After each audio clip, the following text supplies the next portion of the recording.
versus fault. So chaos. Well, it's fair to say that recent events have left us deeply frustrated. And at the weekend, Richard and I were tempted to push out an emergency episode, but luckily we decided against it because it would have only resulted in bashing the team, the manager, the club, and its senior management, and I guess everybody else. However, we feel that ranting wouldn't have helped anyone but ourselves because we would have gotten some frustration out of our systems. But luckily, a busy social schedule of our families and our kids prevented us from doing so. We decided to stick to our regular appearance, hence we're recording tonight, and we hope that we can keep calm and put recent developments into perspective, discuss them in a constructive manner, and focus on the things that we can influence in a positive way. So kindly embrace the spirit and welcome to this episode of RBLE Global Tracks.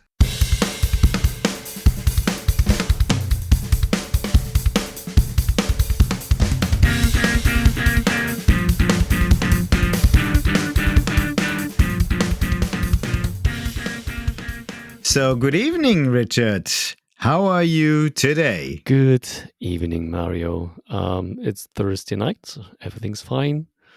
Weekend around the corner. And, as always, I'm looking forward to our show tonight.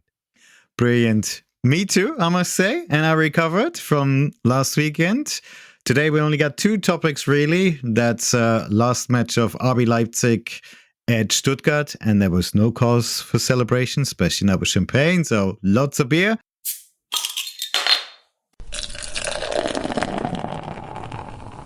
And we'll have a quick look at the situation in general, but also a preview of our next match on Sunday versus 1. FC Union Berlin. Die Rand-Berliner Rostigen are coming to town.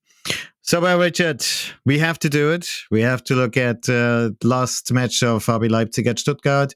And I must say, whoa, I haven't seen such an uneasy-looking bad performance for a long, long time. VfB Stuttgart's win is deserved. We conceded 5. We did score 2, only 2 shots on goal, and we scored, so highly efficient. Well, but to be honest, it missed a lot of things that we know our team can do, and we lost. We deservedly lost. When I looked at the squad and then the way they were playing, I had the feeling we had a depleted squad in some ways, and we're also missing an emotional leader, somebody who could come on the pitch and turn things around. And I would like to look at this a little bit later in this episode. But many people pointed to the performance of our defense, and there are other people in this community as well who question the performance of the defense for a while now. And I was wondering at that time if we did concede a lot of goals. And the last time RB Leipzig had a clean sheet was when we beat 1. FC Köln in October 6-0. So that was the last time. But in all those matches afterwards, I found that we never conceded more than 1 goal. Only twice, in 2 occasions, we conceded 2 goals. And only in the last 2 games, the trend changed to 3 goals versus Bayer 05 and 5 goals at the last weekend. So if you look at the absolute numbers, I don't think they don't suggest that there has been a long-standing and running problem, although even with Willi Orban missing. But the feeling is as if we have a real problem in a shaky defense. How do you see that, Richard? Yeah, you named it. So we conceded quite a lot of goals in the recent games. And yeah, a lot of people talking about, hey, our defense is not good enough. It's a little bit shaky. We miss Orban, very, very desperate. And I looked it up and I looked into this stats department in terms of X goals against. And I have to admit, we had 2.2 X goals against versus Stuttgart last weekend and 2.0 X goals against versus Leverkusen that week before. And that means that this is the 4th and 5th worst game this season. So we had our leading worst game, a very worst game. Can I say that? No, a very the worst game of all we had this season so far was our away game versus Darmstadt, where we conceded 2.4x goals, but we had one. We beat them. We beat them miraculously, and Me sitting on the sofa, I did beat them. Rank 2 and rank 3 were our encounters versus Bayern and versus Man City at home. So it's kind of fair to say that our defense doesn't came out in a good form out of this short winter break. Mm. And that is really, but it's really interesting. I guess this does explain why the feeling is a little bit different from the actual numbers.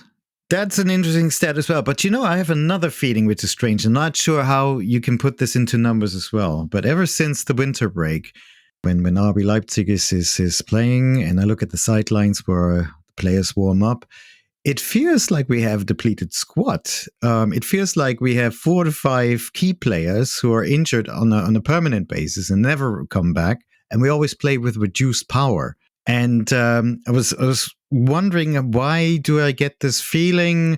It seems that we're missing the really the alternative players to come on the pitch with a real impact. And maybe we were a little bit spoiled with the whole fairy tale Hollywood scripted situation with Emil Forsberg coming onto the pitch versus Hoffenheim and just helping to turn this match around. But it does seem that we are missing real alternatives. It's also predictable at the moment, especially if you look at at our attack. We got 3 strikers. So I was looking back at a little bit longer in the short history of the RB Leipzig. And I felt that there have been quite a few instances where there have been a lot of upheavals or transitions. And if you look back at the situation when Julian Nagelsmann was supposed to be the manager of RB Leipzig, but RB Leipzig waited for a whole year so he can finish his contract at Hoffenheim, which was so important for him. And during that year, Ralf Rangnick took over and he did a brilliant job. And boy, do we miss him now in a way as well. But only for the fact that he provided stability. And we waited. And once he arrived, the feeling was, okay, now a new era is going to be built. Julian Nagelsmann is going to stay for 3 to 4 years. He's going to build up a new brilliant team. We had lots of talents. Upamecano and Konate, they were starting to get into the rhythm, into things. And just behold, because Julian Nagelsmann had the secret dream of, being a manager for Bayern Munich. 2 years later, he left. And in that summer, very important players left. Grown-up players, Upamecano, Konate, we loved them. They grew up into really senior players. And look how they're doing now. Also, Sabitzer left. And so we were missing quite a bit of quality, but we were able to rebuild. And also, there was a similar situation with the sports director. The sports director the position was vacant for a long time because we were holding out for that A1 solution. And that A1 solution was Max Ebel. So when he came along, we thought, wow, a lot of knowledge, a lot of expertise is coming on board, a big network. And it kind of showed in last summer's transfer window. And do remember who we lost during that time, who played brilliantly, for example, yesterday as well. Kunku played very well for Chelsea yesterday. Szoboszlai scored and he had to comfort Christo after the game. And they left. Joshko, been a force at Man City for a while now. We lost Halster. Okay, that was because of personal reasons. And nobody could really object to that. And, who did I forget? Kunku, I got Szoboszlai, Laima, Joshko, help me out. Silva. Who else did I? Silva! Gosh, he was actually very expensive, wasn't he? Yeah, but we got 10 million for him. At least something. Yeah. So at that time already, we missed a lot of players. But I felt we got it replaced with good quality players as well. And as we can see, week in, week out, Xabi, Openda, no, they deliver. When I watch Openda, it is so great that even when he scored last weekend, it's not a Sirlot guy. It's not the Silva guy. This guy actually comes on and he's been delivering ever since. And so that's great. So Marco Rose, the manager, he did say in the beginning when everything was going quite well that there would be times when it gets more difficult and challenging. And we were all prepared for that. But we had the feeling there is a sports director. So there's somebody who will ensure that there's a positive long-term development. Well, he left as well. He had to leave. Okay, we don't know the ins and outs 100%. And if somebody's not 100% committed to the club and he wants to go to Bayern Music, whoa, there's a story that repeats itself. Then so be it. Good riddance, mate. But the thing is, what I really don't understand, why did we have to self-inflict pain to us again in the winter transfer? Why did Werner have to go? Why? Okay, fairy tale ending and farewell to Emil Forsberg. Like you said in one of those episodes, Emil is still very important for this team as a leader. Even though if he's not in the starting 11, when he comes on and even outside off the pitch, he is very important. He's left. Carvalho is left. And Moriba, he wasn't really in the squad. Anyway, did I miss anybody else? That is a lot of quality that we're missing. And I'm not 100% sure where we're going to go from here. Yeah, you're absolutely right. You nailed it. You told us all the players that left our club in the summer and now during the winter break too. And to wrap things up, so we lost Nkunku, Leimer, Soboslai, Guardiol, Halstenberg, Silva during the summer, and now Forsberg and Werner also left. So that means I counted those numbers together. That means that those 8 players I named, and you too, altogether played for 93 minutes from the last season Bundesliga games only. Jesus. Yeah. So imagine out of 33,660 possible minutes. So that means that 43% of all minutes that could have been played are now not on our roster anymore with January 1st, 2024, compared to last season. And bloody hell. So that means, and you said it. So we had this inconsistency in our coaching department. So with Julian Nagelsmann to the left. So we had our inconsistency in our sporting director department with Max Eberl. And we have lots of inconsistencies in our roster. So by any means, this cannot be the answer now to dig another hole, to create another inconsistency by putting our head coach into position where we should have consider if he is still the right man on the sideline. He is definitely. I know. I know. I'm 100% sure that Marco Rose never slept in a Bayern Munich suit betting. So we have to keep him. Please, guys, calm down, all of you. Stay focused. Take a step back. Look at the bigger picture. Look at those numbers that are on. The numbers that don't lie. And so, in this 3 losses we conceded, this is 3 games with no certain patterns. Versus Frankfurt, we told okay, so like 18 out of 20 games we don't lose. Versus Leverkusen, it was a brilliant first half, although not so very good second half. But hey, Leverkusen is a top side. So, and with a little more luck, we would come up with a point here at least.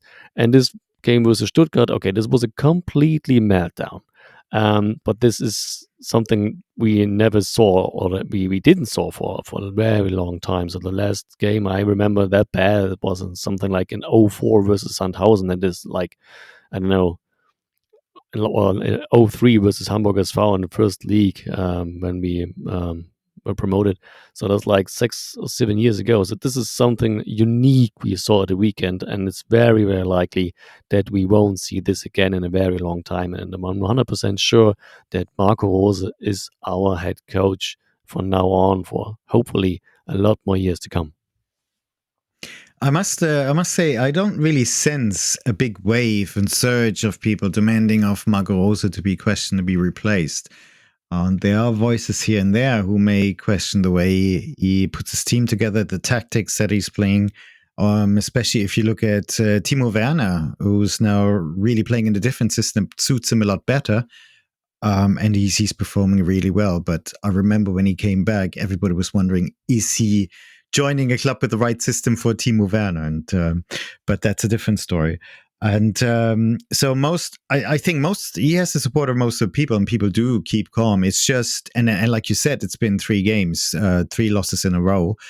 But what I don't really understand is, first of all, senior management seems to think that the squad is good enough to finish up in the top 4, even with the reduced numbers that we have at the moment. And I don't understand why our club keeps inflicting pain on or endangering long-term developments on a regular basis. Are they economic pressures, which I can't imagine, or is it just that they're too nice and they enable the people to fulfill their dreams, maybe to move to Bayern Munich and manage them, or play in New York? I'm not really sure. Timing seems to be out of sync at times with the ambition that the club has. And that's kind of worrying at the time, because the way the season started, the way we played the first half, and if we kept the group together, then I think they would have continued in a very positive manner. But right now it's pretty rocky. It doesn't mean everything's lost, but I believe you looked at some stats of teams that performed in a similar way, and you looked at the chances of finishing up in the UCL next year. Yeah, true. Not everything is lost, but to together rank 3 or 4 in this season, this is going to be a very, very stiff piece of work. So the last time a team had a 4-game stretch without a win and still qualified for the UCL was back in 2017-18. Interestingly, 2 sides made it. So Hoffenheim finished 3rd and Dortmund finished 4th place. And then, Hoffenheim had 5 winless games in a row with 2 draws and 3 losses. And so we're doing well. Yeah, and we're only 4. Yeah, but hold on. There are funny things always at the end. And Dortmund, interestingly, had an 8-game no-win streaks and still managed to qualify for the UEFA Champions League and finish 4th in the league. So how could that happen? So this is the only thing that was possible, because in that season, 55 points were enough to qualify for the UEFA Champions League. And this time, I am very, very sure this will not be the case, because after 19 games back in that season, number 2, 3, and 4 had 31 points. So now look at number 2, it's Bayern Munich, 47. Okay, they're gone. Third place is Stuttgart. I think they got 37 points at the moment, so 6 more than 31. And Dortmund is on 4 with 36 points. So I do believe that we have to gather at least 60 points to finish in the UCL department, so like 4th or 3rd place. So 60 points. That means we need to gain 27 more from now on. And this is going to be hard, because we have 7 home games left versus Union Berlin, Gladbach, Darmstadt, Mainz, Wolfsburg, Dortmund, and Bremen. So imagine 27 points, there's like 8 wins and 3 draws. So out of those 7 home games, we should win at least 5. So 5 wins. And 1 draw. Okay. So that would mean 16 points, right? 3 points for a win, 5 times 3 is 15 plus 1 point, 1 draw, 16. So the another points to 27 are 11 points. So we have to gather 11 points out of the 8 away games we have to play at Augsburg, at Bayern Munich, at Bochum, Köln, Freiburg, Heidenheim, Hoffenheim, and finally Frankfurt on match day 34. So we have to win at least 3 games. And in addition to that, 2 draws to go for 11 points here. So we have this away games at Augsburg, at Bochum, and at Köln are must-win games. And we have to gather a draw at least at Freiburg and Heidenheim. So what trying to say is there is no more room for errors. So we had our errors in the last 3 games. Okay, so now they're gone. Now the team has to deliver week by week by week to fulfill the club's goal and reach the UCL group stage next season. No, excuse me, not group stage. UCL League next season. Oh, yeah, there you go. So is it fourth down territory already? Yeah. Or are we still third down and long? It's third in a mile. Oh my goodness. Yeah, that puts it into perspective what still needs to be achieved. But to be honest, everything that's going on at the club is beyond our control. We don't know the total ins and outs. All we can do is try to show the support and be there and cheer the players on when they're on the pitch. I know in our jobs nobody stands there, provides us and applauds. You take a great phone call, nobody cares. Nobody's gonna do the way for you. So let's do it. Let's do it for our players, and it's important not to be impatient. Whenever there is a missed pass, come on, cheer the boys on. If they tackle and get the ball, and it's just one scene, go and cheer them on. That's what we need to do, because this is how we can influence that. And if they still don't complete it, at the end of the day, guys, it's football. I know they make a lot more money than we ever will, but we're watching, and that's why we love the game. And that's the only chance we've got. Still, I must say, still got this uneasy feeling about the squad. And I really hope we're not getting a lot more injuries of key players. But having said that, everybody's a key player right now.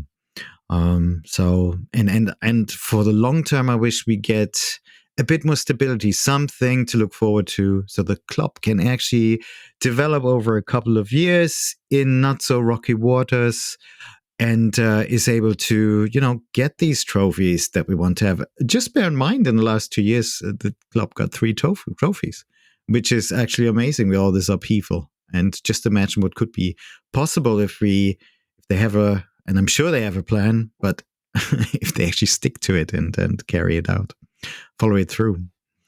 So, like you said, there's still many points to gain.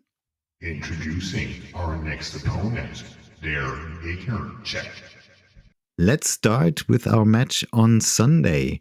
Who's going to come to town? Santa Claus. No, he's not late. No, so, who is it? maybe Union still bring some gifts to us, right? So Some belated Christmas presents. Usually they don't, but hey, we'll see. They hurl insults at us really loudly. Yeah. So Union, Cool. but not for the first 12 minutes or something like that. Because of those. I'm counting on that. Come on, 15 minutes. I think it's 15 minutes of protest, or is it 12? And during that time, guys, we got to be loud. We got to cheer RB Leipzig on. And many years ago, I think it was still in the second league, they did this match. Well, in the first half, they even didn't appear because they had this Freundschaftsspiel, this friendly with Chemie Leipzig. And they just appeared in the second half. And in this first half, RB Leipzig scored twice. So in these first 15 minutes, let's be so loud that Openda scores 2, goal Penda, and there you go. That will be a nice storyline. Looking forward to that. So, but Union is coming to town.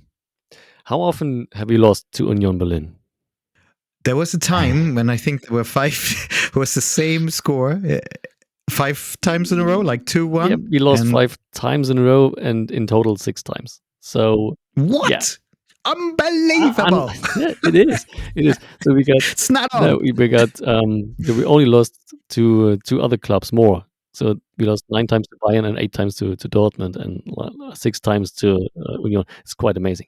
And Bloody. Okay. It was a Champions League contender this season. It feels like I don't know, years ago. And since then they started struggling. So. Since we actually beat them at the Wuhlheide. Yeah, right. They scored 4 goals in the first. We put a curse on them, by the way. Šeško did. Yeah. And he should do this again. So they scored 4 in the first 2 games, and since then, not many more. So now they transferred on the last day of the transfer period during the winter. They transferred Behrens to Wolfsburg, I think. So that means that out of their he was on his bike quite literally, wasn't he? Yeah, that was the guy with the bike from the first match. I remember that. So he scored 3 goals and then riding home with the bike. Pretty cool, honestly. I have to admit, it's a nice respect message of understatement. Cool. So that means out of those 18 goals they scored in the Bundesliga this season, so with Behrens, okay, there's 4 goals that came in the first 2 match days are gone now, so only 14 goals on the roster, and Bonucci also left the club. So it's just like, seems Oh, yeah. like a misunderstanding, right? So he came Mm. on the roster and thought, okay, I'm way better than all of you, and Urs Fischer seemed that he doesn't like him or something like that, and he didn't play many games, and now he's gone to Fenerbahce. And he's So both are not there anymore. both not there anymore, and they are missing the head coach too.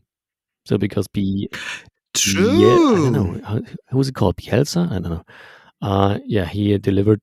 Oh no, he got this red card because of this.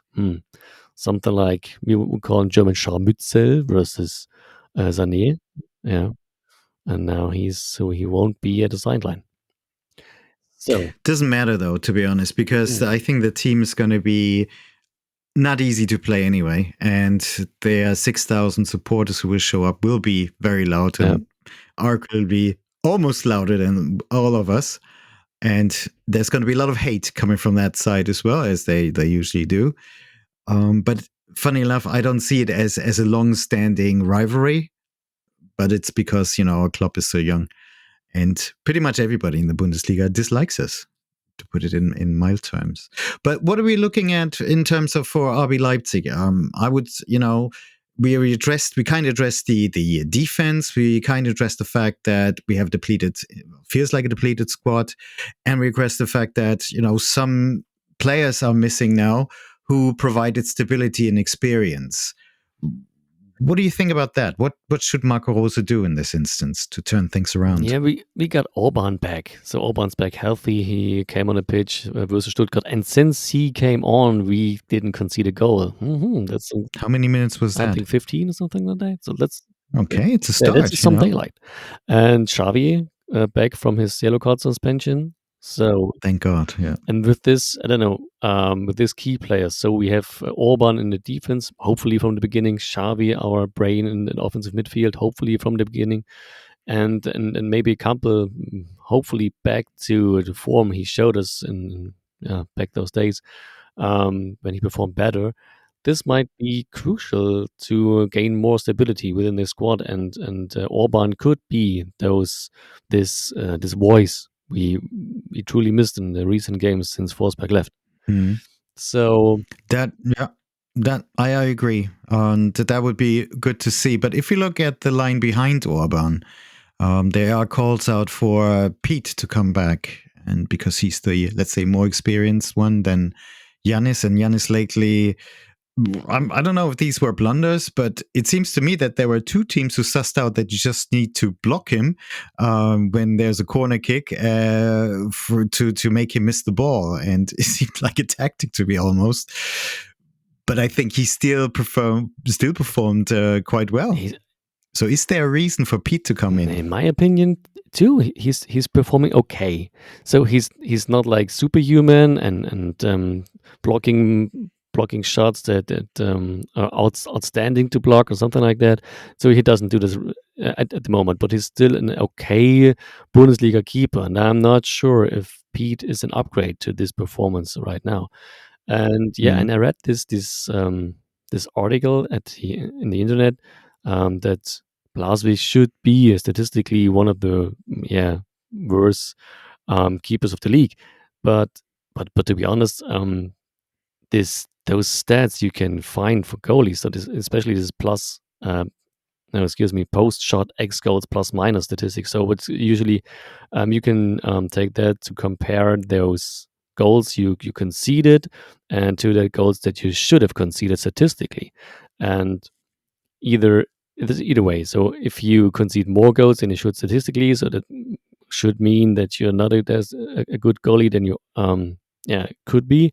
And if you block more shots than you statistically should, that you can interpret that as if you are an above average or maybe something like international world class goalie. But I Mhm. I do believe that this stat is some kind of fluky.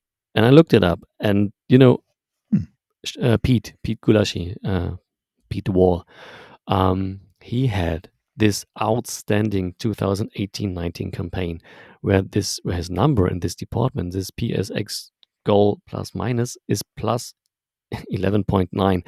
So that means that he, Jesus. yeah, prevented nearly 12 goals. But the next season it was only 2.5. And the season after Mhm. that it was minus 3.2. So this is some kind of like, I don't know. There's no consistency in this, and I cannot imagine that that the goalies are that shaky over the years. And Mhm. another example for this is Frederic. No, it's Frederic. No, Renault, the keeper of Union.